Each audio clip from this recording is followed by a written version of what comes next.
2021 সালের squid game মুক্তির পর বিশ্বজুড়ে আলোচনার ঝড় উঠেছিল। এমি সহ বেশ কয়েকটি পুরস্কারও পেয়েছিল সিরিজটি। এরপর একের পর এক রেকর্ড ভেঙেছে। 3 বছর অপেক্ষার পর সিরিজের দ্বিতীয় মৌসুম মুক্তি পেয়েছে।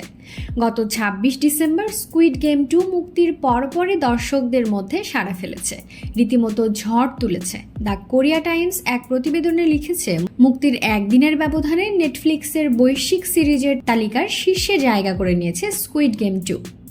ফোর্বস লিখেছে, নেটফ্লিক্সের সক্রিয় থাকা বিশ্বের 93টি দেশ থেকে সিরিজটি দেখেছেন দর্শকেরা।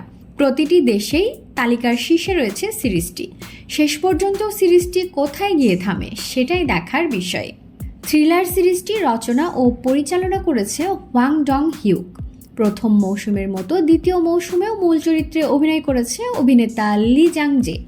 তিনি ছাড়াও প্রথম মৌসুমের অনেকেই রয়েছেন। পাশাপাশি আইএম সিওয়ান, কাং হান ইউল, লি জিন উক, পার্ক গিউ ইউং সহ আরও অনেকেই আছে।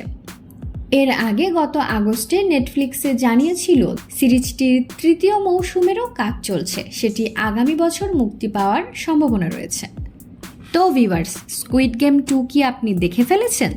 দেখে থাকলে আপনার কেমন লেগেছে জানাতে ভুলবেন না আমাদের কমেন্ট সেকশনে। আমাদের চ্যানেলটি সাবস্ক্রাইব করুন।